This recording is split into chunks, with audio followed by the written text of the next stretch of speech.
सभी भक्तों को सादर प्रणाम। आप सभी भक्तों का दिन शुभ एवं मंगलमय हो। भक्तों, आज आषाढ़ मास के कृष्ण पक्ष का 5वां दिन है। आज दिनांक है 16 जून और दिन है सोमवार। पंचमी तिथि आज दोपहर 3:31 तक रहेगी और बाद में षष्ठी तिथि प्रारंभ हो जाएगी। आज ब्रह्म मुहूर्त सुबह 4:09 से सुबह 4:57 तक रहेगा। सूर्योदय सुबह 5:45 पर, सूर्यास्त होगा शाम 7:10 पर। राहु काल सुबह 7:30 से सुबह 9 बजे तक रहेगा। प्रिय श्रोताओं, आज आषाढ़ मास की कथा का 5वां दिन है। यह दिन समर्पण, ध्यान और भक्ति का है। सोमवार का दिन भोलेनाथ को समर्पित होता है और आज की कथा में भी हमें संयम और सहजता का संदेश मिलेगा। आज हम सभी प्रार्थना करते हैं, हे भोलेनाथ, हमारे मन की चंचलता को शांति में बदलो, हमारे क्रोध को क्षमा में और हमारे मोह को ममता में बदलो। आपके चरणों में जो शरण है वही सच्ची मुक्ति है। इस भावना से आज की कथा का हम सभी स्वागत करते हैं। और अब सुनिए आज की कथाएं। ब्रह्मा जी कहते हैं, उसके बाद विश्वविख्यात जन स्थान नामक तीर्थ है, जिसका विस्तार 4 योजन का है। वह स्मरण मात्र से मनुष्य को मुक्ति देने वाला है। पूर्व काल की बात है, वैव ईश्वत मनु के वंश में जनक नाम से प्रसिद्ध एक राजा हुए। उन्होंने वरुण की पुत्री गुड़ावर्णा के साथ विवाह किया। गुड़ावर्णा धर्म, अधर्म, काम और मोक्ष की सिद्धि करने वाली थी। जनक में भी यह गुण थे, अतः राजा को अपने गुणों के अनुरूप सुयोग्य भार्या मिली। विप्रवर याज्ञवल्क्य राजा जनक के पुरोहित थे। एक दिन राजा ने अपने पुरोहित से पूछा, द्विजश्रेष्ठ, बड़े बड़े मुनियों ने यह निर्णय किया कि भोग और मोक्ष दोनों श्रेष्ठ हैं। अंतर बस इतना है कि भोग अंत में विरस हो जाता है और मुक्ति नित्य एवं निर्विकार है। अतः भोग से भी मुक्ति को ही श्रेष्ठ माना गया है। आप बताएं, भोग से भी मुक्ति की प्राप्ति कैसे हो सकती है? सब प्रकार की आसक्तियों का त्याग करने से भी मुक्ति प्राप्त होती है। वह तो अत्यंत दुख साध्य, अतः जिस उपाय से अत्यंत सुख पूर्वक मुक्ति हो सके वह बताइए। याज्ञवल्क्य बोले, राजन, साक्षात भगवान वरुण तुम्हारे गुरुजन, श्वशुर और हितकारी भी हैं। उन्हीं के पास चलकर पूछो, वे तुम्हें कितना हित का उपदेश देंगे। तदंतर याज्ञवल्क्य और जनक दोनों राजा वरुण के पास गए और वहां उन्होंने मुक्ति कर मार्ग पूछा। वरुण ने कहा, 2 प्रकार से मुक्ति प्राप्त होती है, एक तो कर्म करने से और एक कर्म ना करने से। वेदों में यह मार्ग निश्चित किया है कि कर्म ना करने की अपेक्षा कर्म करना श्रेष्ठ है। धर्म, अर्थ, काम और मोक्ष ये चारों पुरुषार्थ कर्म से ही बंधे हुए हैं। नृपश्रेष्ठ, कर्म द्वारा सब प्रकार के साध्यों की सिद्धि होती है। इसलिए मनुष्यों को सब तरह से वैदिक कर्म का अनुष्ठान करना चाहिए। इससे वे श्लोक में भोग और मोक्ष दोनों ही प्राप्त करते हैं। अकर्म से कर्म पवित्र है। कर्म भिन्न भिन्न आश्रम और वर्णों के अनुसार अनेक प्रकार के होते हैं। वर्णों और आश्रमों में भी 4 आश्रम कर्म के द्वारा माने गए हैं। उनमें भी गृहस्थ आश्रम अधिक पुण्यदायक है। उससे भोग और मोक्ष दोनों प्राप्त हो सकते हैं। यही मेरा मत है। यह सुनकर राजा जनक और बुद्धिमान याज्ञवल्क्य ने वरुण का पूजन किया और पुनः यह बात पूछी, सुरश्रेष्ठ, आपको नमस्कार है। आप सर्वज्ञ हैं। बताइए, कौन सा देश और तीर्थ ऐसा है जो भोग तथा मोक्ष प्रदान करने वाला है? वरुण ने कहा, इस पृथ्वी पर भारतवर्ष और उसमें से भी दंडक वन पुण्यदायक है। इसमें क्या है, शुभ कर्म मनुष्य को भोग तथा मोक्ष दोनों प्रदान करता है। तीर्थों में गौतमी गंगा श्रेष्ठ है, वे मुक्तिदायिनी मानी गई है। वहाँ यज्ञ और दान करने से मोक्ष की प्राप्ति होती है। वरुण का यह उपदेश सुनकर याज्ञवल्क्य और जनक उनकी आज्ञा ले अपनी पुरी में लौट आए। फिर गंगा तीर्थ पर जाकर राजा जनक ने अश्वमेध आदि यज्ञ किए। विप्रवर याज्ञवल्क्य ने उन यज्ञों में आचार्य का कार्य किया। गौतमी गंगा के तट पर यज्ञ करने से राजा को मोक्ष की प्राप्ति हुई। तत्पश्चात जनक वंश के बहुत से राजा क्रमशः वहां आकर यज्ञ करते और गोदावरी की कृपा से मोक्ष के भागी होते। तभी से यह तीर्थ जन स्थान के नाम से विख्यात हुआ। जनकों का यज्ञ स्थान होने से उनका नाम जन स्थान पड़ गया। वहाँ स्नान, दान और पितरों का तर्पण करने से, उस तीर्थ का चिंतन करने वाला वहाँ जाने और भक्ति पूर्वक उसका सेवन करने से मनुष्य सब अभिलषित वस्तुओं को पाता है और मोक्ष का भागी होता है। अरुणा और वरुणा नाम की दो परम पवित्र नदियां हैं। उन दोनों का गोदावरी में संगम हुआ, जो बहुत ही पवित्र तीर्थ है। उसकी उत्पत्ति की कथा सब पापों का नाश करने वाली है। उसे बताता हूँ, सुनो। महर्षि कश्यप के ज्येष्ठ पुत्र आदित्य समस्त लोकों में विख्यात हैं। वे तीनों लोकों के नेत्र हैं। उनकी किरणें अत्यंत दुष्ट हैं। भगवान सूर्य के रथ में 7 घोड़े जुते होते हैं। सूर्य देव संपूर्ण लोकों द्वारा पूजित हैं। उनकी पत्नी का नाम उषा है। उषा विश्वकर्मा की पुत्री और त्रिभुवन की अद्वितीय सुंदरी है। उसे अपने स्वामी के तीव्र ताप का सहन नहीं हो पाता तथा वह सदा इस चिंता में पड़ी रहती है, मुझे क्या करना चाहिए। उषा के 2 बुद्धिमान पुत्र वैवस्वत, मनु और यम हैं। उनकी कन्या भी थी, जो परम पवित्र यमुना नदी के रूप में विख्यात हुई। एक दिन उषा ने अपने ही समान रूप वाली अपनी छाया उत्पन्न की और उससे कहा, तू मेरी ही जैसी होकर मेरी आज्ञा से पति की सेवा तथा मेरे पुत्रों का पालन कर। मैं जब तक लौट ना आऊं तब तक तुम ही पति की प्रेसी बनकर रहो। यह रहस्य किसी को न बताना। मेरी संतानों पर भी यह भेद न प्रकट हो पाए। छाया ने बहुत अच्छा कहकर उषा की आज्ञा स्वीकार कर ली और उषा घर से निकल गई। उसने तपस्या के लिए उत्तर कुरु नामक देश को प्रस्थान किया। वहां पहुंचकर उसने घोड़ी का रूप धारण करके कठोर तपस्या आरंभ की। जब सूर्य देव को इसका पता लगा तब वे घोड़े का रूप धारण करके उसके पास आए। पतिव्रता उषा पर पुरुष की आशंका से भागकर भारतवर्ष में गौतमी के तट पर आई। वहां उसका पति के साथ समागम हुआ, जिससे अश्विनी कुमारों की उत्पत्ति हुई। वह स्थान अश्वतीर्थ, भानुतीर्थ और पंचवटी आश्रम के नाम से विख्यात हुआ। तापी और यमुना दोनों सूर्य की कन्याएं थीं। वे गौतमी तट पर अपने पिता से मिलने के लिए अरुणा वरुणा नामक नदियों के रूप में आई थी। उन दोनों का जहाँ गंगा में संगम हुआ वह बहुत उत्तम तीर्थ है। उसमें भिन्न भिन्न देवताओं और तीर्थों का पृथक पृथक समागम है।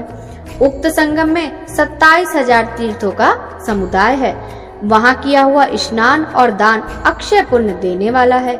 नारद उस तीर्थ के स्मरण, कीर्तन और श्रवण से मनुष्य सब पापों से मुक्त हो धर्मवान और सुखी होता है। ब्रह्मा जी कहते हैं, नारद, गारुण नामक तीर्थ सब विघ्नों की शांति करने वाला है। उसके प्रभाव का वर्णन करता हूँ, ध्यान देकर सुनो। शेषनाग के एक महाबली पुत्र था, जो मणिनाग के नाम से प्रसिद्ध हुआ। उसे सदा गरुड़ का भय बना रहता था, अतः उसने अपनी भक्ति के द्वारा भगवान शंकर को संतुष्ट किया। प्रसन्न होने पर भगवान महेश्वर ने कहा, नाग, कोई वर मांगो। नाग ने कहा, प्रभु, मुझे गरुड़ से अभय दान दीजिए। भगवान शिव ने कहा, ऐसा ही होगा, तुम्हें गरुड़ से भय ना हो। वरदान पाकर मणिनाग गारुड़ से निर्भय होकर बाहर निकला। वह क्षीर सागर के समीप, जहाँ भगवान विष्णु शयन करते हैं, इधर उधर विचरने लगा। जहाँ गरुड़ निवास करते थे उस स्थान पर भी वह जाया करता। गरुड़ ने उस नाग को निर्भय विचरते देख पकड़ लिया और अपने घर में लाकर डाल दिया। इसी बीच में नंदी ने जगदीश्वर भगवान शिव से कहा, देवेश्वर, अब मणिनाग नहीं आता, जान पड़ता है गरुड़ ने उसे खा लिया या बांध रखा है। वह जीवित होता तो यहाँ आए बिना न रहता। नंदी की बात सुनकर भगवान शिव ने नाग की अवस्था को जान लिया और कहा, वह नाग गरुड़ के घर में बंधा पड़ा है। तुम शीघ्र जाकर जगदीश्वर भगवान विष्णु की स्तुति करो और गरुड़ के द्वारा बंधन में डाले हुए नाग को मेरे कहने से ले आओ।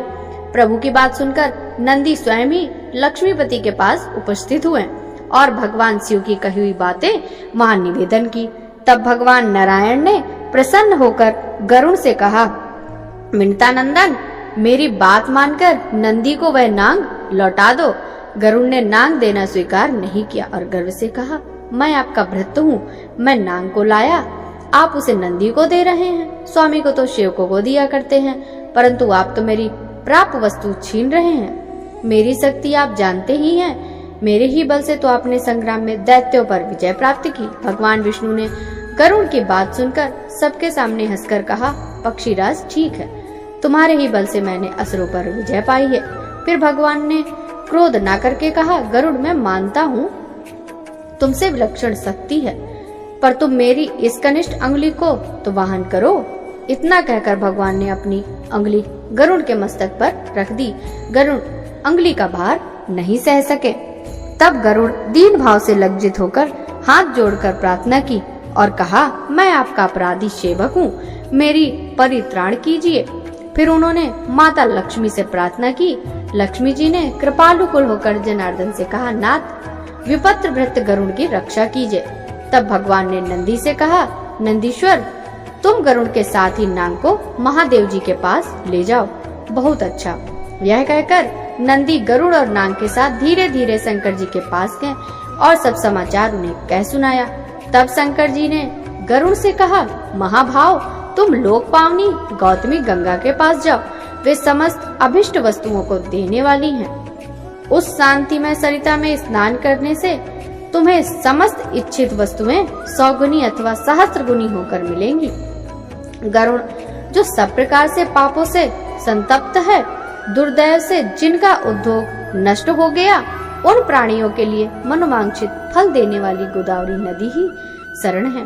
भगवान शिव की यह बात सुनकर गरुड़ प्रणाम करके चले गए। गोदावरी के तट पर पहुंचकर उन्होंने जल में स्नान किया और भगवान शिव तथा विष्णु के चरणों में मस्तक झुकाया।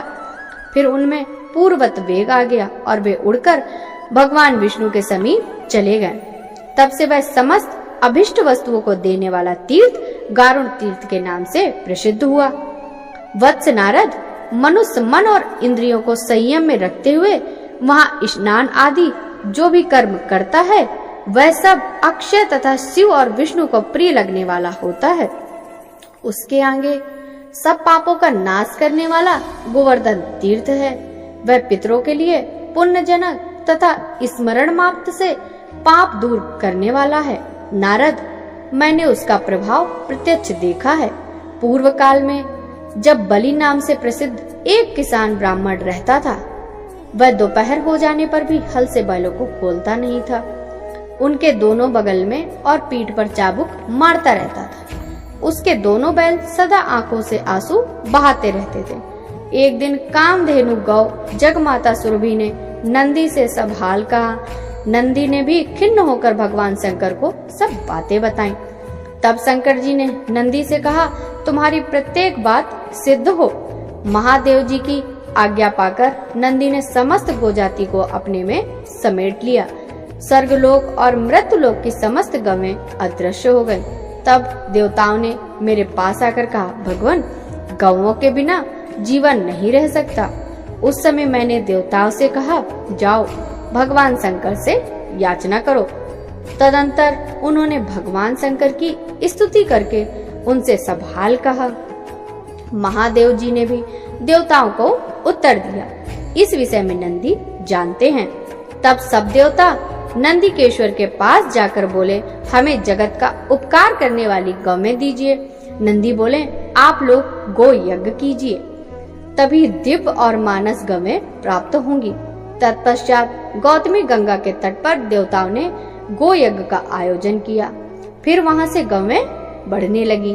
तभी से वह तीर्थ गोवर्धन नाम से प्रसिद्ध हुआ। वह देवताओं की प्रीति बढ़ाने वाला मुनि श्रेष्ठ वहाँ किया हुआ केवल स्नान भी सहस्त्र गोदानों का फल देने वाला है। इसके आगे का वृतांत आप अगले अध्याय में सुनिएगा। आपको हर दिन आषाढ़ मास की कथा के साथ ही वीडियो के लास्ट में एक और कथा भी सुनाई जाती है। तो अब सुनिए उसी कथा के आगे का वृतांत। सूत जी कहते हैं, यह सुनकर देवव्रत भीष्म ने पुलत्स जी से कहा, ब्राह्मण सरिताओं में श्रेष्ठ नंदा कोई दूसरी नदी तो नहीं है। मेरे मन में इस बात को लेकर बड़ा कौतूहल हो रहा है कि सरस्वती का नाम नंदा कैसे पड़ गया। जिस प्रकार और जिस कारण से वह नंदा नाम से प्रसिद्ध हुई, उसे बताने की कृपा कीजिए।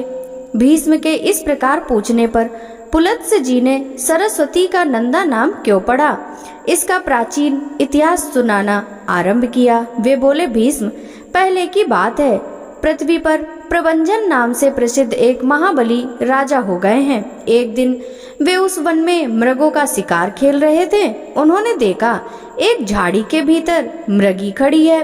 वह राजा के ठीक सामने पड़ती थी। प्रभंजन ने अत्यंत तीक्ष्ण बाण चलाकर मृगी को बींध डाला। आहत हरणी ने चकित होकर चारों ओर दृष्टिपात किया। फिर हाथ में धनुष बाण धारण किए राजा को खड़ा देख वह बोली, ओ मूढ़, ये तूने क्या किया?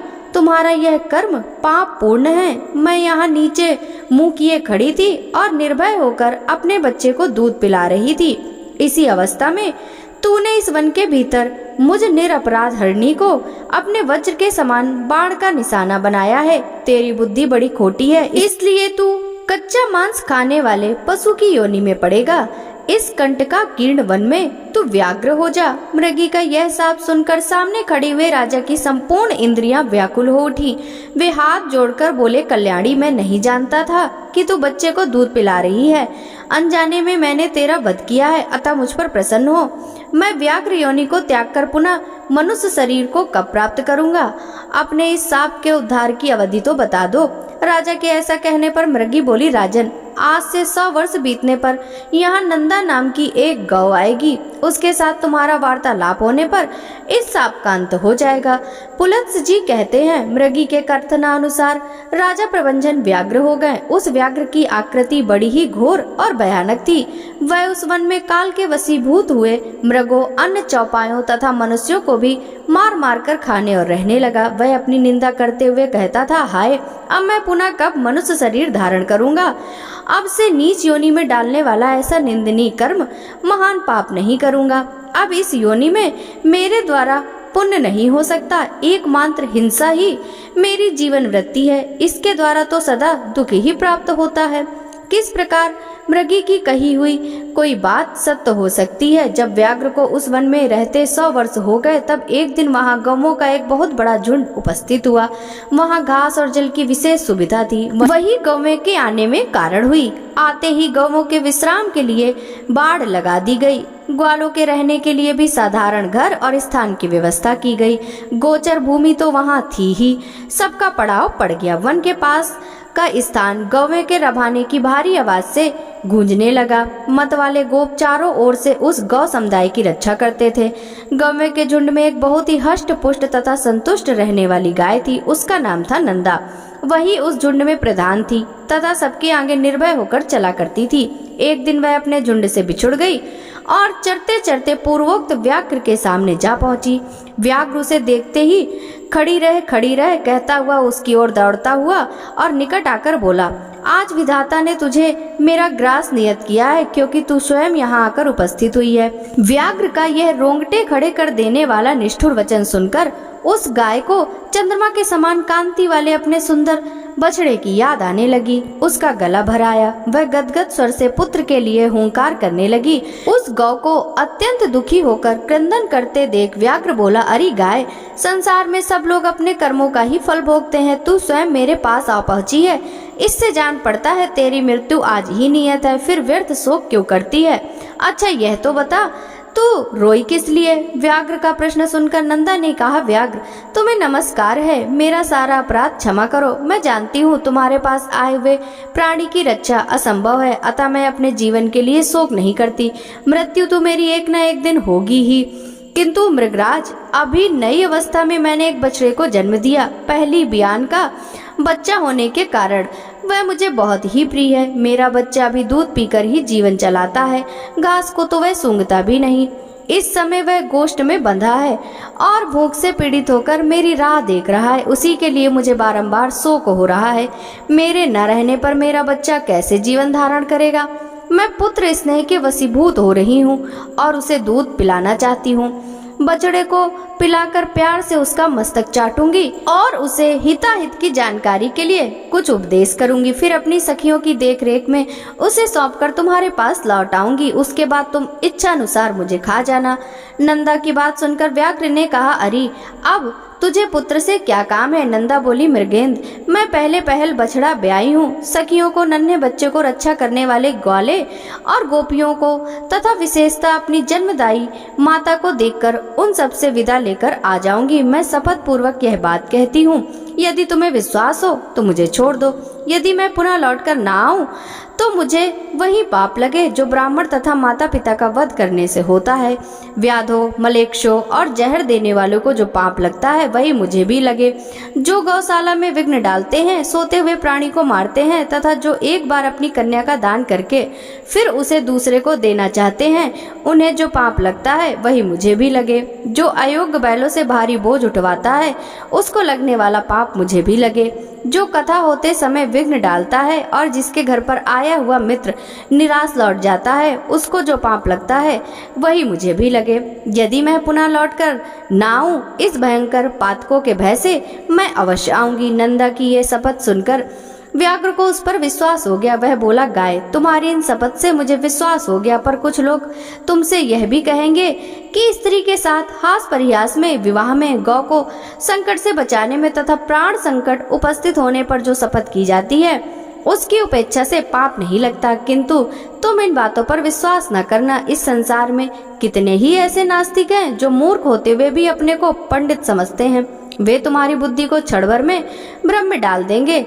जिनके चित्त पर अज्ञान का पर्दा पड़ा रहता है, वे क्षुद्र मनुष्य कुतर्कपूर्ण युक्तियों और दृष्टांतों से दूसरों को मोह में डाल देते हैं। इसलिए तुम्हारी बुद्धि में यह बात नहीं आनी चाहिए कि मैंने शपथों द्वारा व्याघ्र को ठग लिया। तुमने ही मुझे धर्म का सारा मार्ग दिखाया है, अतः इस समय तुम्हारी जैसी इच्छा हो वही करो।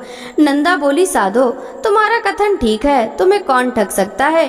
जो दूसरों को ठगना चाहता है वह तो अपने आप को ही ठगता है। व्याघ्र ने कहा, गाय, अब तुम जाओ। पुत्र वत्सले, अपने पुत्र को देखो, दूध पिलाओ, उसका मस्तक चाटो तथा माता, भाई, सखी, स्वजन एवं बंधु बांधवों का दर्शन करके सत्य को आगे रखकर शीघ्र ही यहाँ लौट आओ।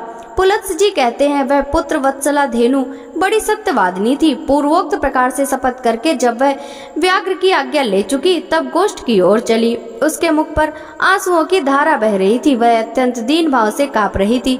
उसके हृदय में बड़ा दुख था। वह शोक के समुद्र में डूबकर बारंबार डकराती थी। नदी के किनारे गोष्ठ पर पहुंचकर उसने सुना, बछड़ा पुकार रहा है। आवाज कान में पड़ते ही वह उसकी ओर दौड़ी और निकट पहुंचकर नेत्रों से आंसू बहाने लगी। माता को निकट पाकर बछड़े ने संकित होकर पूछा, माँ, मैं तुम्हें प्रसन्न नहीं देखता, तुम्हारे हृदय में शांति नहीं दिखाई देती, तुम्हारी दृष्टि में भी व्यग्रता है, आज तुम अत्यंत डरी हुई दिख पड़ती हो। नंदा बोली, बेटा, स्तनपान करो, यह हम लोगों की अंतिम भेंट है। अब से तुम्हें माता का दर्शन दुर्लभ हो जाएगा। आज एक दिन मेरा दूध पीकर कल सवेरे से किसका पियोगे? वत्स, मुझे अभी लौट जाना है, मैं शपथ करके यहाँ आई हूँ। भूख से पीड़ित व्याघ्र को मुझे अपना जीवन अर्पण करना है। बछड़ा बोला, माँ, तुम जाना चाहती हो, वहाँ मैं भी चलूंगा। तुम्हारे साथ मेरा भी मर जाना ही अच्छा है। तुम न रहोगी तो मैं अकेले भी तो मर ही जाऊंगा। यदि व्याघ्र तुम्हारे साथ मुझे भी मार डालेगा तो निश्चय ही मुझको वह उत्तम गति मिलेगी जो मात्र भक्त पुत्र को मिला करती है। अतः मैं तुम्हारे साथ अवश्य चलूंगा। माता से बिछड़े हुए बालक के जीवन का क्या प्रयोजन है? केवल दूध पीकर रहने वाले बच्चों के लिए माता के समान दूसरा कोई बंधु नहीं है। माता के समान रक्षक, माता के समान आश्रय, माता के समान स्नेह, माता के समान सुख तथा माता के समान देवता इहलोक और परलोक में भी नहीं है। यह ब्रह्मा जी का स्थापित किया हुआ परम धर्म है। जो पुत्र इसका पालन करते हैं उन्हें उत्तम गति प्राप्त होती है। नंदा ने कहा, बेटा, मेरी ही मृत्यु नियत है, तुम वहाँ ना आना। दूसरे की मृत्यु के साथ अन्य जीवों की मृत्यु नहीं होती। तुम्हारे लिए माता का यह उत्तम एवं अंतिम संदेश है। मेरे वचनों का पालन करते हुए यही रहो, यही मेरी सबसे बड़ी शुश्रूषा है। जल के समीप अथवा वन में विचरते हुए कभी प्रमाद न करना। प्रमाद से समस्त प्राणी नष्ट हो जाते हैं। लोभवश कभी ऐसी घास को चरने के लिए न जाना जो किसी दुर्गम स्थान में उगी हो, क्योंकि लोभ से इहलोक और परलोक में सबका विनाश हो जाता है। लोभ से मोहित होकर लोग समुद्र में, घोर वन में तथा दुर्गम स्थानों में भी प्रवेश कर जाते हैं। लोभ के कारण विद्वान पुरुष भी भयंकर पाप कर बैठता है। लोभ, प्रमाद तथा हर एक के प्रति विश्वास कर लेना, इन तीन कारणों से जगत का नाश होता है। अतः इन तीनों दोषों का परित्याग करना चाहिए। बेटा, संपूर्ण शिकारी जीवों से तथा मलेच्छ और चोर आदि के द्वारा संकट प्राप्त होने पर सदा ही प्रयत्न पूर्वक अपने शरीर की रक्षा करनी चाहिए। पाप योनि वाले पशु पक्षी अपने साथ एक स्थान पर निवास करते हो तो भी उनके विपरीत चित्त का सहसा पता नहीं लगता। नख वाले जीवों का, नदियों का, सींग वाले पशुओं का, शस्त्र धारण करने वालों का, स्त्रियों का तथा दूतों का कभी विश्वास नहीं करना चाहिए। जिस पर पहले कभी विश्वास नहीं किया गया हो ऐसे पुरुष पर तो विश्वास करें ही नहीं। जिस पर विश्वास जम गया हो उस पर भी अत्यंत विश्वास न करें, क्योंकि विश्वास करने से जो भय उत्पन्न होता है वह विश्वास करने वालों का समूल नाश कर डालता है। औरों की तो बात ही क्या, अपने शरीर का भी विश्वास नहीं करना चाहिए।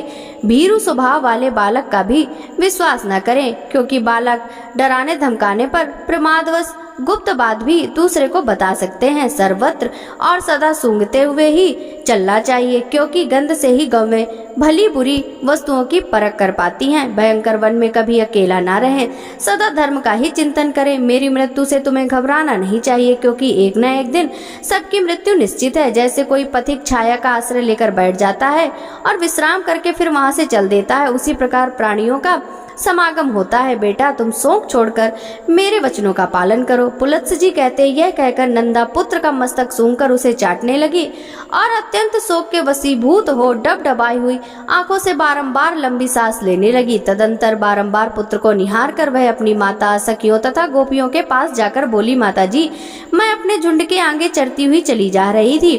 इतने में ही एक व्याघ्र मेरे पास आ पहुंचा। मैंने अनेकों सौगंध खाकर उसे लौट आने का विश्वास दिलाया है, तब उसने मुझे छोड़ा है। मैं बेटे को देखने तथा आप लोगों से मिलने के लिए चली आई थी, अब फिर वहीं जा रही हूँ। माँ, मैंने अपने दुष्ट स्वभाव के कारण तुम्हारा जो जो अपराध किया हो वह सब क्षमा करना। अब अपने इस नाती को लड़का करके मानना। प्यारी सखियों, मैं जानकर या अनजाने में यदि तुमसे कोई अप्रिय बात कह दी हो अथवा कोई भी अपराध किया हो तो उसके लिए तुम सब मुझे क्षमा करना। तुम सब संपूर्ण सद्गुणों से युक्त हो, तुम में सब कुछ देने की शक्ति है। मेरे बालक पर सदा क्षमा भाव रखना। मेरा बच्चा दीन, अनाथ और व्याकुल है, इसकी रक्षा करना। मैं तुम्ही लोगों को इसे सौंप रही हूँ। अपने पुत्र की भांति इसका भी पोषण करना। अच्छा, अब क्षमा मांगती हूँ। मैं सत्य को अपना चुकी हूँ, अतः व्याघ्र के पास जाऊंगी। सखियों को मेरे लिए चिंता नहीं करनी चाहिए। नंदा की बात सुनकर उसकी माता और सखियों को बड़ा दुख हुआ। वे अत्यंत आश्चर्य और विषाद में पड़कर बोली, अहो, यह बड़े आश्चर्य की बात है कि व्याघ्र के कहने से सत्यवादी नंदा पुनः उस भयंकर स्थान में प्रवेश करना चाहती है। शपथ और सत्य के आश्रय से शत्रु को धोखा दे अपने ऊपर आए हुए महान भय का यत्न पूर्वक नाश करना चाहिए। जिस उपाय से आत्मरक्षा हो सके वही कर्तव्य है। नंदे, तुम्हें वहां नहीं जाना चाहिए। अपने नन्हे से शिशु को त्याग कर सत्य के लोभ से जो तू वहां जा रही है, यह तुम्हारे द्वारा अधर्म हो रहा है। इस विषय में धर्मवादी ऋषियों ने पहले एक वचन कहा था, वह इस प्रकार है, प्राण संकट उपस्थित होने पर शपथों के द्वारा आत्मरक्षा करने पर पाप नहीं लगता। जहाँ असत्य बोलने से प्राणियों की प्राण रक्षा होती है वहाँ वह असत्य भी सत्य है और सत्य भी असत्य है। नंदा बोली, बहनों, दूसरों के प्राण बचाने के लिए मैं भी असत्य कह सकती हूँ, किंतु अपने लिए, मैं अपने जीवन की रक्षा के लिए मैं किसी तरह झूठ नहीं बोल सकती। जीव अकेले ही गर्भ में आता है, अकेले ही मरता है, अकेले ही उसका पालन पोषण करता है तथा अकेले ही वह सुख दुख भोगता है। अतः मैं सदा सत्य ही बोलूंगी। सत्य पर ही संसार टिका हुआ है। धर्म की स्थिति सत्य में ही है। सत्य के कारण ही समुद्र अपनी मर्यादा का उल्लंघन नहीं करता। राजा बलि भगवान विष्णु को पृथ्वी देकर स्वयं पाताल में चले गए और छल से बांधे जाने पर भी सत्य से ही डटे रहे। गिरिराज बिंद अपने 100 शिखरों के साथ बढ़ते बढ़ते बहुत ऊंचे हो गए थे, किंतु सत्य में बंध जाने के कारण ही वे अपने नियम को नहीं तोड़ते। स्वर्ग, मोक्ष तथा धर्म सब सत्य में ही प्रतिष्ठित है। जो अपने वचन का लोप करता है उसने मानो सबका लोप कर दिया। सत्य आगाध जल से भरा हुआ तीर्थ है। जो उस शुद्ध सत्यमय तीर्थ में स्नान करता है वह सब पापों से मुक्त होकर परम गति को प्राप्त होता है। 1000 अश्वमेध यज्ञ और सत्य भाषण, ये दोनों ही यदि तराजू पर रखे जाएं तो 1000 अश्वमेध यज्ञों से सत्य का ही पलड़ा भारी रहेगा। सत्य ही उत्तम तप है, सत्य ही उत्कृष्ट शास्त्र ज्ञान है। सत्य भाषण में किसी प्रकार का द्वेष नहीं है। सत्य ही साधु पुरुषों की परख के लिए कसौटी है। वहीं सत्य पुरुषों की वंश परंपरागत संपत्ति है। संपूर्ण आश्रयों में सत्य का ही आश्रय श्रेष्ठ माना गया है। वह अत्यंत कठिन होने पर भी उसका पालन करना अपने हाथ में है। सत्य संपूर्ण जगत के लिए आभूषण रूप है। जिस कारण सत्य का उच्चारण करके मलेच्छ भी स्वर्ग में पहुंच जाता है, उसका परित्याग कैसे किया जा सकता है। सखियां बोली, नंदे तुम संपूर्ण देवताओं और दैत्यों के द्वारा नमस्कार करने योग्य हो, क्योंकि तुम परम सत्य का आश्रय लेकर अपने प्राणों को भी त्याग कर रही हो, जिनका त्याग बड़ा ही कठिन है। कल्याणी, इस विषय में हम लोग क्या कह सकती हैं? तुम तो धर्म का बीड़ा उठा रही हो। इस सत्य के प्रभाव से त्रिभुवन में कोई भी वस्तु दुर्लभ नहीं। इस महान त्याग से हम लोग यही समझती हैं कि तुम्हारा अपने पुत्र के साथ वियोग नहीं होगा। जिस नारी का चित्त कल्याण मार्ग में लगा हुआ है, उस पर कभी आपत्तियां नहीं आती। पुलत्स्य जी कहते हैं, तदंतर गोपियों से मिलकर तथा समस्त गो समुदाय की परिक्रमा करके वहां के देवताओं और वृक्षों से विदा ले नंदा वहां से चल पड़ी। उसने पृथ्वी, वरुण, अग्नि, वायु, चंद्रमा, 10 दिक्पाल, वन के वृक्ष, आकाश के नक्षत्र तथा ग्रह, इन सबको बारंबार प्रणाम करके कहा, इस वन में जो सिद्ध और वन देवता निवास करते हैं, वे वन में चरते हुए मेरे पुत्र की रक्षा करें। इस प्रकार पुत्र के स्नेहवश बहुत सी बातें कहकर नंदा वहां से प्रस्थित हुई और उस स्थान पर पहुंची जहां वह तीखी दाढ़ों और भयंकर आकृति वाला मांस बच्ची व्याघ्र मुंह बाए बैठा था। उसके पहुंचने के साथ ही उसका बछड़ा भी अपनी पूंछ ऊपर को उठाए अत्यंत वेग से दौड़ता हुआ वहां आ गया और अपनी माता और व्याघ्र दोनों के आगे खड़ा हो गया। पुत्र को आया देख तथा सामने खड़े हुए मृत्यु रूप व्याघ्र पर दृष्टि डालकर उस गौ ने कहा, मृगराज, मैं सत्य धर्म का पालन करते हुए तुम्हारे पास आ गई हूँ। अब मेरे मांस से तुम इच्छा अनुसार अपनी तृप्ति करो। व्याघ्र बोला, गाय, तुम बड़ी सत्यवादिनी निकली। कल्याणी, तुम्हारा स्वागत है। सत्य का आश्रय लेने वाले प्राणियों का कभी कोई अमंगल नहीं होता। तुमने लौटने के लिए जो पहले सत्य पूर्वक शपथ की थी, उसे सुनकर मुझे बड़ा कौतूहल हुआ था कि यह जाकर फिर कैसे लौटेगी।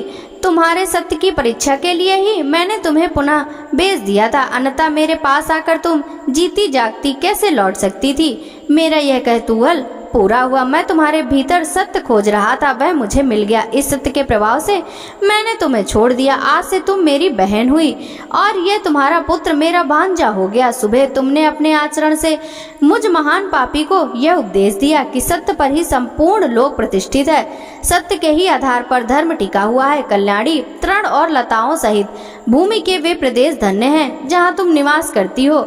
जो तुम्हारा दूध पीते हैं वे धन्य हैं, कृतार्थ हैं। उन्होंने ही पुण्य किया है और उन्होंने ही जन्म का फल पाया है।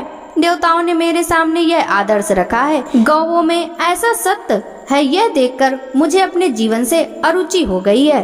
अब मैं वह कर्म करूंगा जिसके द्वारा पाप से छुटकारा पा जाऊं।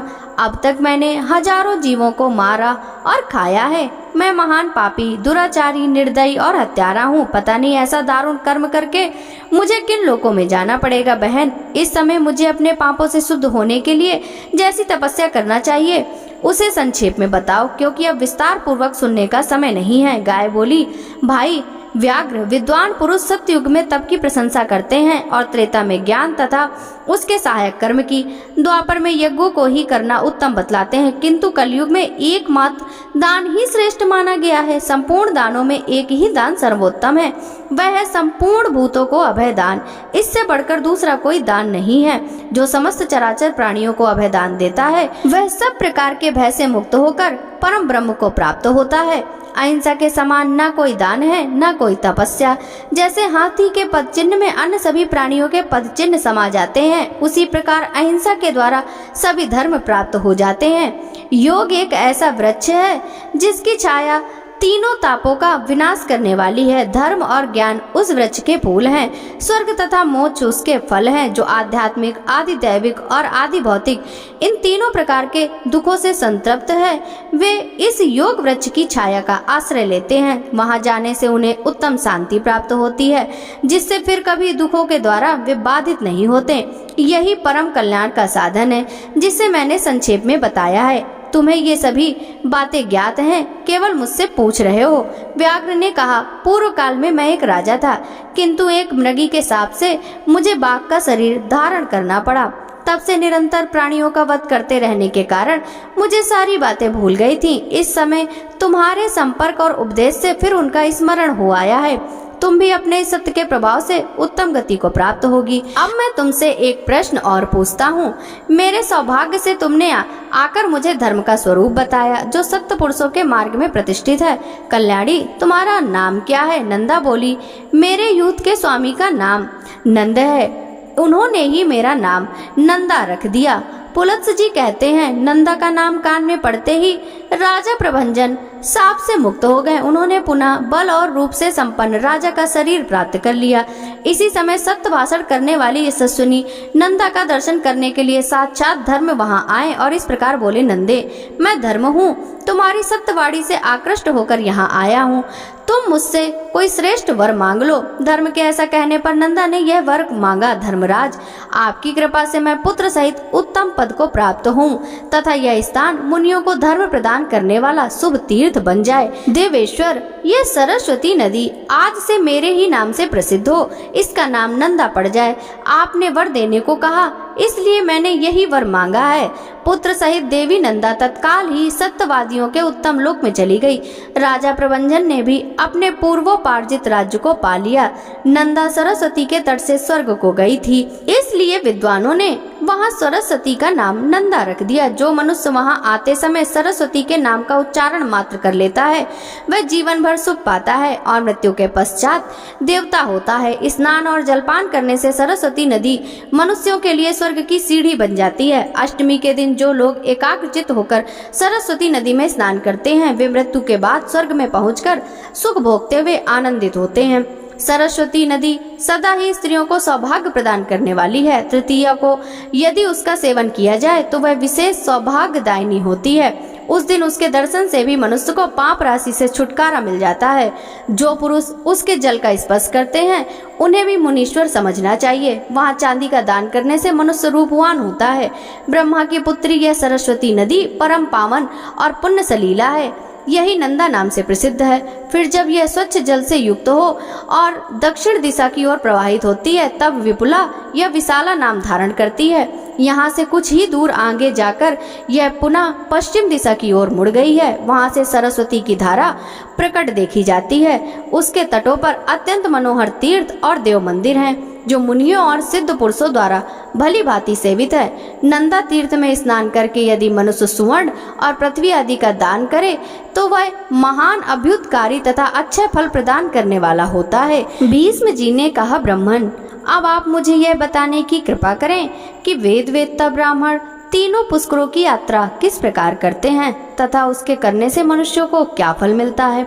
पुलत्स जी ने कहा, राजन, अब एकाग्रचित्त होकर तीर्थ सेवन के महान फल का श्रवण करो। जिसके हाथ, पैर और मन संयम में रहते हैं तथा जो विद्वान, तपस्वी और कीर्तिमान होता है, वही तीर्थ सेवन का फल प्राप्त करता है। जो प्रतिग्रह से दूर रहता है, किसी का दिया हुआ दान नहीं लेता, प्रारब्धवश जो कुछ प्राप्त हो जाए उसी से संतुष्ट रहता है तथा जिसका अहंकार दूर हो गया हो, ऐसे मनुष्य को ही तीर्थ सेवन का पूरा फल मिलता है। राजेंद्र, जो स्वभावतः क्रोधहीन, सत्यवादी, दृढ़ता पूर्वक उत्तम व्रत का पालन करने वाला तथा संपूर्ण प्राणियों में आत्मभाव रखने वाला है, उसे तीर्थ सेवन का फल प्राप्त होता है। यह ऋषियों का परम गोपनीय सिद्धांत है। राजेंद्र, पुष्कर तीर्थ करोड़ों ऋषियों से भरा है। उसकी लंबाई 2.5 योजन और चौड़ाई आधा योजन है। यही उस तीर्थ का परिमाण है। वहां जाने मात्र से मनुष्य को राजसू और अश्वमेध यज्ञ का फल प्राप्त होता है। जहां अत्यंत पवित्र सरस्वती नदी ने ज्येष्ठ पुष्कर में प्रवेश किया है, वहां चैत्र शुक्ल चतुर्दशी को ब्रह्मा आदि देवताओं, ऋषियों, सिद्धों और चारणों का आगमन होता है।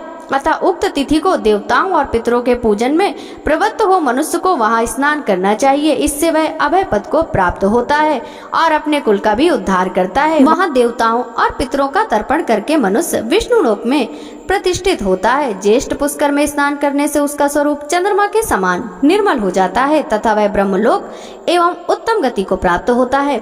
मनुष्य लोक में देवादिदेव ब्रह्मा जी का यह पुष्कर नाम से प्रसिद्ध तीर्थ त्रिभुवन में विख्यात है। यह बड़े बड़े पातकों का नाश करने वाला है। पुष्कर में तीनों संध्याओं के समय प्रातः काल, मध्याह्न एवं सायंकाल में 10,000 करोड़ तीर्थ उपस्थित रहते हैं तथा आदित्य, वसु, रुद्र, साध्य, मरुदगण, गंधर्व और अप्सराओं का भी प्रतिदिन आगमन होता है। वहां तपस्या करके कितने ही देवता, दैत्य, ब्रह्मर्षि दिव्य योग से संपन्न एवं महान पुण्यशाली हो गए। जो मन से भी पुष्कर तीर्थ के सेवन की इच्छा करता है उस मनुष्य की सारे पाप नष्ट हो जाते हैं। महाराज, उस तीर्थ में देवताओं और दानवों के द्वारा सम्मानित भगवान ब्रह्मा जी सदा ही प्रसन्नता पूर्वक निवास करते हैं। वहां देवताओं और ऋषियों ने महान पुण्य से युक्त होकर इच्छा अनुसार सिद्धियां प्राप्त की। जो मनुष्य देवताओं और पितरों के पूजन में तत्पर हो वहां स्नान करता है, उसके पुण्य को मनीषी पुरुष अश्वमेध यज्ञ की अपेक्षा 10 गुना अधिक बतलाते हैं। पुष्कर अरण्य में जाकर जो एक ब्राह्मण को भोजन कराता है उसके उस अन्न से 1 करोड़ ब्राह्मणों को पूर्ण तृप्ति पूर्वक भोजन कराने का फल मिलता है तथा उस पुण्य कर्म के प्रभाव से वह इहलोक और परलोक में भी आनंद मनाता है। शाक, मूल अथवा फल जिससे वह स्वयं जीवन निर्वाह करता हो वही दोष दृष्टि का परित्याग करके श्रद्धा पूर्वक ब्राह्मण को अर्पण करे। उसी के दान से मनुष्य अश्वमेध यज्ञ का फल प्राप्त करता है। ब्राह्मण, क्षत्रिय, वैश्य अथवा शूद्र सभी इस तीर्थ में स्नान आदि पुण्य के अधिकारी हैं। ब्रह्मा जी का पुष्कर नामक सरोवर परम पवित्र तीर्थ है। वह वानप्रस्थियों, सिद्धों तथा मुनियों को भी पुण्य प्रदान करने वाला है। परम पावन सरस्वती नदी पुष्कर से ही महासागर की ओर गई है। वहाँ महायोगी आदि देव मधुसूदन सदा निवास करते हैं। वे आदि वराह के नाम से प्रसिद्ध हैं तथा संपूर्ण देवता उनकी पूजा करते रहते हैं। विशेषता कार्तिक की पूर्णिमा को जो पुष्कर तीर्थ की यात्रा करता है वह अच्छे फल का भागी होता है, ऐसा मैंने सुना है। कुरुनंदन, जो सायंकाल और सवेरे हाथ जोड़कर तीनों पुष्करों का स्मरण करता है उसे समस्त तीर्थों में आचमन करने का फल प्राप्त होता है। स्त्री हो या पुरुष, पुष्कर में स्नान करने मात्र से उसके जन्म भर का सारा पाप नष्ट हो जाता है। जैसे सब पूर्ण देवताओं में ब्रह्मा जी श्रेष्ठ हैं, उसी प्रकार सब तीर्थों में पुष्कर ही आदि तीर्थ बताया गया है। जो पुष्कर में संयम और पवित्रता के साथ 10 वर्षों तक निवास करता हुआ ब्रह्मा जी का दर्शन करता है वह संपूर्ण यज्ञों का फल प्राप्त कर लेता है और अंत में ब्रह्मलोक को जाता है। जो पूरे 100 वर्षों तक अग्निहोत्र करता है और कार्तिक की एक ही पूर्णिमा को पुष्कर में निवास करता है उन दोनों का फल एक सा ही होता है। पुष्कर में निवास दुर्लभ है। पुष्कर में तपस्या का सुयोग मिलना कठिन है। पुष्कर में दान देने का सौभाग्य भी मुश्किल से प्राप्त होता है तथा वहाँ की यात्रा का सुयोग भी दुर्लभ है। वेद वेदता ब्राह्मण ज्येष्ठ पुष्कर में जाकर स्नान करने से मोक्ष का भागी होता है और श्राद्ध से वह पितरों को भी तार देता है। जो ब्राह्मण वहां जाकर नाम मात्र के लिए भी संध्योपासन करता है उसे 12 वर्षों तक संध्योपासन करने का फल प्राप्त हो जाता है। पूर्व काल में ब्रह्मा जी ने स्वयं ही यह बात कही थी। जो अकेले भी कभी पुष्कर तीर्थ चला जाए उसको चाहिए कि झारी में पुष्कर का जल लेकर क्रमशः संध्या वंदन कर ले। ऐसा करने से भी उसे 12 वर्षों तक निरंतर संध्योपासन करने का फल प्राप्त हो जाता है। जो पत्नी को पास बिठाकर दक्षिण दिशा की ओर मुंह करके गायत्री मंत्र का जप करते हुए वहां तर्पण करता है उसके उस तर्पण द्वारा 12 वर्षों तक पितरों को पूर्ण तृप्ति बनी रहती है। फिर पिंडदान पूर्वक श्राद्ध करने से अच्छे फल की प्राप्ति होती है। इसीलिए विद्वान पुरुष को यह सोचकर स्त्री के साथ विवाह करते हैं कि हम तीर्थ में जाकर श्रद्धा पूर्वक पिंडदान करेंगे। जो ऐसा करते हैं उनके पुत्र, धन, दान और संतान का कभी उच्छेद नहीं होता। यह निसंदिग्ध बात है। राजन, अब मैं तुमसे इस तीर्थ के आश्रमों का वर्णन करता हूँ। एकाग्रचित होकर सुनो। महर्षि अगस्त्य ने इस तीर्थ में अपना आश्रम बनाया है जो देवताओं के आश्रम की समानता करता है। पूर्व काल में यहाँ सप्त ऋषियों का भी आश्रम था। ब्रह्मर्षि और मनुओं ने भी यहाँ आश्रम बनाया था। यज्ञ पर्वत के किनारे यहाँ नागों की रमणीपुरी भी है। महाराज, मैं महामना अगस्त्य जी के प्रभाव का संक्षेप में वर्णन करता हूँ, ध्यान देकर सुनो। पहले की बात है, सत्ययुग में काल के नाम से प्रसिद्ध दानव रहते थे। उनका स्वभाव अत्यंत कठोर था तथा वे युद्ध के लिए सदा उन्मत्त रहते थे। एक समय वे सभी दानव नाना प्रकार के अस्त्र शस्त्रों से सुसज्जित हो वृत्तासुर को बीच में करके इंद्र आदि देवताओं पर चारों ओर से चढ़ाए। तब देवता लोग इंद्र को आगे करके ब्रह्मा जी के पास गए उन्हें हाथ जोड़कर देख खड़े ब्रह्मा जी ने कहा, देवताओं, तुम लोग जो कार्य करना चाहते हो वह सब मुझे मालूम है। मैं ऐसा उपाय बतलाऊंगा जिससे तुम वृत्तासुर का वध कर सकोगे। दधीचि नाम के एक महर्षि हैं, उनकी बुद्धि बड़ी ही उदार है। तुम सब लोग एक साथ जाकर उनसे वर मांगो। वे धर्मात्मा हैं, अतः प्रसन्नचित होकर तुम्हारी मांग पूरी करेंगे। तुम उनसे यही कहना, आप त्रिभुवन का हित करने के लिए अपनी हड्डियां हमें प्रदान करें। निश्चय ही वे अपना शरीर त्याग कर तुम्हें हड्डियां अर्पण कर देंगे। उनकी हड्डियों से तुम लोग अत्यंत भयंकर एवं सुदृढ़ वज्र तैयार करो, जो दिव्य शक्ति से संपन्न उत्पन्न अस्त्र होगा। उससे बिजली के समान गड़गड़ाहट पैदा होगी और वह महान से महान शत्रु का विनाश करने वाला होगा। उसी वज्र से इंद्र वृत्तासुर का वध करेंगे। पुलत्स्य जी कहते हैं, ब्रह्मा जी के ऐसा कहने पर समस्त देवता उनकी आज्ञा ले इंद्र को आगे करके दधीचि के आश्रम पर गए। वह सरस्वती नदी के उस पार बना हुआ था। नाना प्रकार के वृक्ष और लताएं उसे घेरे हुए थी। वहां पहुंचकर देवताओं ने सूर्य के समान तेजस्वी महर्षि दधीचि का दर्शन किया और उनके चरणों में प्रणाम करके ब्रह्मा जी के कथनानुसार वरदान मांगा। तब दधीचि ने अत्यंत प्रसन्न होकर देवताओं को प्रणाम करके यह कार्य साधक वचन कहा, हो आज इंद्र आदि संपूर्ण देवता यहाँ किस लिए पधारे हैं? मैं देखता हूँ आप सब लोगों की कांति फीकी पड़ गई है। आप लोग पीड़ित जान पड़ते हैं। जिस कारण से आपके हृदय को कष्ट पहुँच रहा हो उसे शांति पूर्वक बताइए। देवता बोले, महर्षि, यदि आपकी हड्डियों का शस्त्र बनाया जाए तो उससे देवताओं का दुख दूर हो सकता है। दधीचि ने कहा, देवताओं, जिससे आप लोगों का हित होगा वह कार्य मैं अवश्य करूंगा।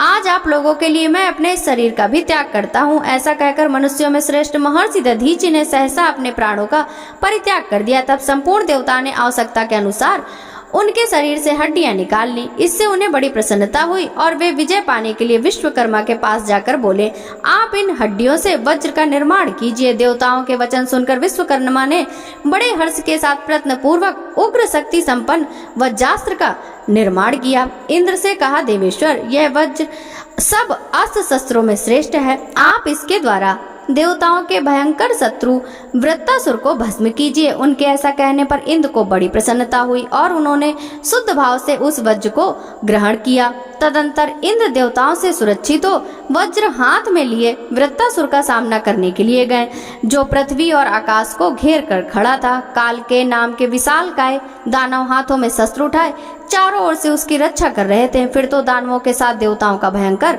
युद्ध प्रारंभ हुआ। 2 घड़ी तक तो ऐसी मारकाट हुई जो संपूर्ण लोक को महान भय में डालने वाली थी। वीरों की भुजाओं से चलाई हुई तलवारें जब शत्रु के शरीर पर पड़ती थी तब बड़े जोर का शब्द होता था। आकाश से पृथ्वी पर गिरते हुए मस्तक ताड़ के फलों के समान जान पड़ते थे। उनसे वहां की सारी भूमि पटी हुई दिखाई देती थी। उस समय सोने के कवच पहने हुए काल के दानव दावानल से जलते हुए वृक्षों के समान प्रतीत होते थे। वे हाथों में परिघी लेकर देवताओं पर टूट पड़े।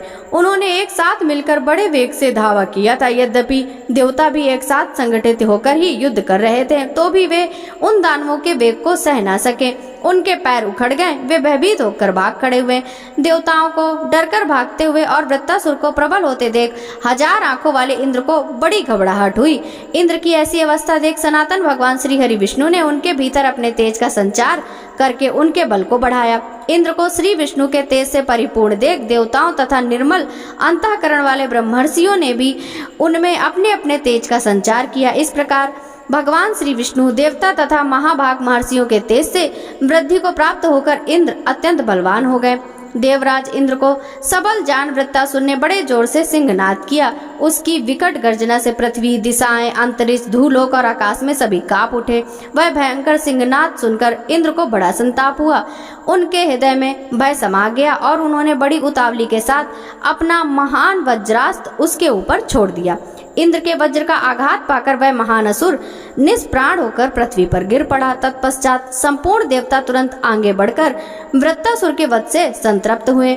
शेष दैत्यों को मारने लगे। देवताओं की मार पड़ने पर वे महान असुर भय से पीड़ित हो वायु के समान वेग से भागकर अगाध समुद्र में जा छिपे। वहां एकत्रित होकर सबके सब तीनों लोक को नाश करने के लिए आपस में सलाह करने लगे। उनमें से जो विचारक थे उन्होंने नाना प्रकार के उपाय बतलाए, तरह तरह की युक्तियां सुझाई।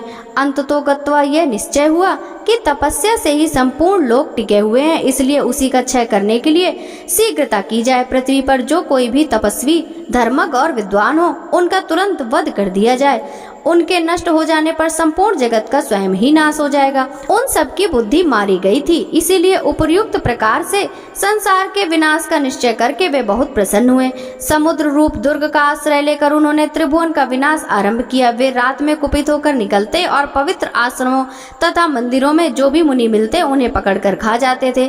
उन दुरात्माओं ने वशिष्ठ के आश्रम में जाकर 8008 ब्राह्मणों का भक्षण कर लिया तथा उस मन में और भी जितने तपस्वी थे उन्हें भी मौत के घाट उतार दिया। महर्षि च्यवन के पवित्र आश्रम पर जहाँ बहुत से द्विज निवास करते थे, जाकर उन्होंने फल मूल का आहार करने वाले 100 मुनियों को अपना ग्रास बना लिया। इस प्रकार रात में वे मुनियों का संहार करते और दिन में समुद्र के भीतर घुस जाते थे।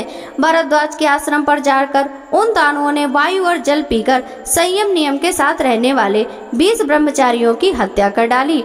इस तरह बहुत दिनों तक उन्होंने मुनियों का भक्षण जारी रखा, किंतु मनुष्यों को इन हत्यारों का पता नहीं चला। उस समय काल के भय से पीड़ित होकर सारा जगत निरुत्साह हो गया, स्वाध्याय बंद हो गया, यज्ञ और उत्सव समाप्त हो गए। मनुष्यों की संख्या दिनों दिन क्षीण होने लगी। वे भयभीत होकर आत्मरक्षा के लिए 10 दिशाओं में दौड़ने लगे।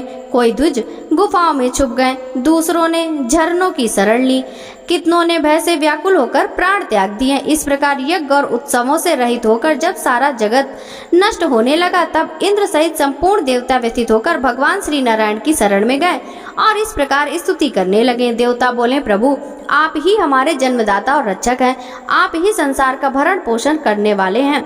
चर और अचर संपूर्ण जगत की सृष्टि आपसे ही हुई है। कमल नयन, पूर्व काल में यह भूमि नष्ट होकर रसातल में चली गई थी। उस समय आपने ही 12 रूप धारण करके संसार के हित के लिए इसका समुद्र से उद्धार किया था। पुरुषोत्तम, आदि दैत्य हिरण्यकश्यपु बड़ा पराक्रमी था, तो भी आपने नरसिंह रूप धारण करके उसका वध कर डाला। इस प्रकार आपके बहुत से ऐसे अलौकिक कर्म हैं जिनकी गणना नहीं हो सकती। मधुसूदन, हम लोग भयभीत हो रहे हैं, अब आप ही हमारी गति हैं, इसलिए देव देवेश्वर हम आपसे लोक की रक्षा के लिए प्रार्थना करते हैं। संपूर्ण लोकों की, देवताओं की तथा इंद्र की महान भय से रक्षा कीजिए। आपकी ही कृपा से 4 भागों में बटी हुई संपूर्ण प्रजा जीवन धारण करती है। आपकी ही दया से मनुष्य स्वस्थ होंगे और देवताओं की हव्य कव्यों से तृप्ति होगी। इस प्रकार देव, मनुष्य आदि संपूर्ण लोग एक दूसरे के आश्रित हैं। आपके ही अनुग्रह से इन सब का उद्वेग शांत हो सकता है तथा आपके ही द्वारा इनकी पूर्णता रक्षा होनी संभव है। भगवान, संसार के ऊपर बड़ा भारी भय आ पहुंचा है। पता नहीं कौन रात्रि में जा जाकर ब्राह्मणों का वध कर डालता है। ब्राह्मणों का क्षय हो जाने पर समूची पृथ्वी का नाश हो जाएगा। अतः महाबाहु जगतपते, आप ऐसी कृपा करें जिससे आपके द्वारा सुरक्षित होकर इन लोगों का विनाश न हो। भगवान श्री विष्णु बोले, देवताओं, मुझे प्रजा के विनाश का सारा कारण मालूम है, मैं तुम्हें भी बताता हूँ, निश्चिंत होकर सुनो। काल के नाम से विख्यात जो दानवों का समुदाय है वह बड़ा ही निष्ठुर है। उन दानवों ने ही परस्पर मिलकर संपूर्ण जगत को कष्ट पहुंचाना आरंभ किया। वे इंद्र के द्वारा वृत्तासुर को मारा गया देख अपनी जान बचाने के लिए समुद्र में घुस गए थे। नाना प्रकार के ग्राहों से भरे हुए भयंकर समुद्र में रहकर वे जगत का विनाश करने के लिए रात में मुनियों को खा जाते हैं। जब तक वे समुद्र के भीतर छिपे रहेंगे तब तक उनका नाश होना असंभव है। इसलिए अब तुम लोग समुद्र को सुखाने का कोई उपाय सोचो। पुलत्स्य जी कहते हैं, भगवान श्री हरि विष्णु के ये वचन सुनकर देवता ब्रह्मा जी के पास आकर वहां से महर्षि अगस्त के आश्रम पर गए। वहां पहुंचकर उन्होंने मित्र वरुण के पुत्र परम तेजस्वी महात्मा अगस्त ऋषि को देखा। अनेकों महर्षि उनकी सेवा में लगे थे, उनमें प्रमाद का लेस भी नहीं था। वे तपस्या की राशि जान पड़ते थे। ऋषि लोग उनके अलौकिक कर्मों की चर्चा करते हुए उनकी स्तुति कर रहे थे। देवता बोले, महर्षि, पूर्व काल में जब राजा नहुस के द्वारा लोगों को कष्ट पहुंच रहा था, उस समय आपने संसार के हित के लिए उन्हें इंद्रपद से भ्रष्ट किया और इस प्रकार लोक का कांटा दूर करके आप जगत के आश्रयदाता हुए। जिस समय पर्वतों में श्रेष्ठ विंध्याचल सूर्य के ऊपर क्रोध करके बढ़कर बहुत ऊंचा हो गया था, उस समय आपने ही नतमस्तक किया। तब से आज तक आपकी आज्ञा का पालन करता हुआ वह पर्वत बढ़ता नहीं। जब सारा जगत अंधकार से आच्छादित था और प्रजा मृत्यु से पीड़ित होने लगी, उस समय आपको अपना ही रक्षक समझकर प्रजा आपकी शरण में आई और उसे आपके द्वारा परम आनंद एवं शांति की प्राप्ति हुई। जब जब हम लोगों पर भय का आक्रमण हुआ, तब तब सदा ही आपने हमें शरण दी। इसलिए आज भी हम आपसे एक वर की याचना करते हैं। आप वरदाता हैं, हमारी इच्छा पूर्ण कीजिए। भीष्म जी ने पूछा, महामुने क्या कारण था जिससे विंध्य पर्वत सहसा क्रोध से मूर्छित हो बढ़कर बहुत ऊंचा हो गया था। पुलत्स जी ने कहा, सूर्य प्रतिदिन उदय और अस्त के समय सुवर्णमय महापर्वत गिरिराज मेरु की परिक्रमा किया करते हैं। एक दिन सूर्य को देखकर विंध्याचल ने उनसे कहा, भास्कर, जिस प्रकार आप प्रतिदिन मेरु पर्वत की परिक्रमा किया करते हैं उसी प्रकार मेरी भी कीजिए। यह सुनकर सूर्य ने गिरिराज विंध्य से कहा, शैल, मैं अपनी इच्छा से मेरु की परिक्रमा नहीं करता। जिन्होंने इस संसार की सृष्टि की है उन विधाता ने ही मेरे लिए यह मार्ग नियत कर दिया है। उनके ऐसा कहने पर विंध्याचल को सहसा क्रोध हो आया और वह सूर्य तथा चंद्रमा का मार्ग रोकने के लिए बढ़कर बहुत ऊंचा हो गया। तब इंद्रादि संपूर्ण देवता ने जाकर बढ़ते हुए गिरिराज विंध्याचल को रोका, किंतु उसने उनकी बात नहीं मानी। तब वे महर्षि अगस्त्य के पास जाकर बोले, मुनीश्वर, शैलराज विंध्य क्रोध के वशीभूत होकर सूर्य, चंद्रमा तथा नक्षत्रों का मार्ग रोक रहा है, उसे कोई निवारण नहीं कर पाता। देवताओं की बात सुनकर महर्षि अगस्त्य जी विंध्य के पास गए और आदर पूर्वक बोले, पर्वत श्रेष्ठ, मैं दक्षिण दिशा में जाने के लिए तुमसे मार्ग चाहता हूँ। जब तक मैं लौट ना आऊं तब तक तुम नीचे ही रहकर मेरी प्रतीक्षा करो। महर्षि अगस्त्य दक्षिण दिशा से आज तक नहीं लौटे, इसी से विंध्य पर्वत अब नहीं बढ़ता। भीष्म, तुम्हारे प्रश्न के अनुसार यह प्रसंग मैंने सुना दिया। अब देवताओं ने जिस प्रकार काल के दैत्य का वध किया वह वृतांत सुनो। देवताओं के वचन सुनकर महर्षि अगस्त्य ने पूछा, आप लोग किस लिए यहाँ आए हैं और मुझसे क्या वरदान चाहते हैं? उनके इस प्रकार पूछने पर देवताओं ने कहा, महात्मन, हम आपसे एक अद्भुत वरदान चाहते हैं। महर्षि, आप कृपा करके समुद्र को पी जाइए। आपके ऐसा करने पर हम लोग देवद्रोही काल के नामक दानवों को उनके सगे संबंधियों सहित मार डालेंगे। महर्षि ने कहा, बहुत अच्छा देवराज, मैं आप लोगों की इच्छा पूर्ण करूंगा। ऐसा कहकर वे देवताओं और तपा सिद्ध मुनियों के साथ जल निधि समुद्र के पास गए। उनके इस अद्भुत कर्म को देखने की इच्छा से बहुतेरे मनुष्य, नाग, गंधर्व, यक्ष और किन्नर भी उन महात्मा के पीछे पीछे गए। महर्षि सहसा समुद्र के तट पर जा पहुँचे।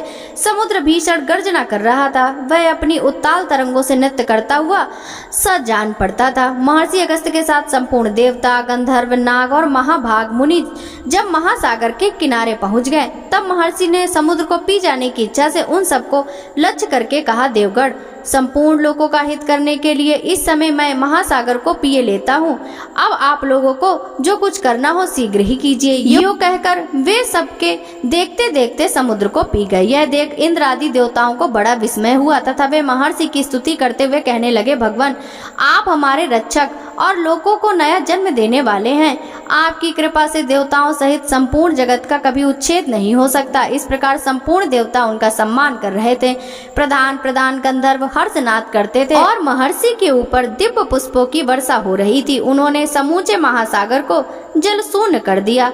जब समुद्र में एक बूंद भी पानी ना रहा तब संपूर्ण देवता हर्ष में भरकर हाथों में दिव्य आयुध लिए दानों पर प्रहार करने लगे। महाबली देवताओं का वेग असुरों के लिए असह्य हो गया। उनकी मार खाकर वे भी भीमकाय दानव 2 घड़ी तक घमासान युद्ध करते रहे, किंतु वे पवित्र आत्मा मुनियों की तपस्या से दग्ध हो चुके थे। इसलिए पूर्ण शक्ति लगाकर यत्न करते रहने पर भी देवताओं के हाथ से मारे गए।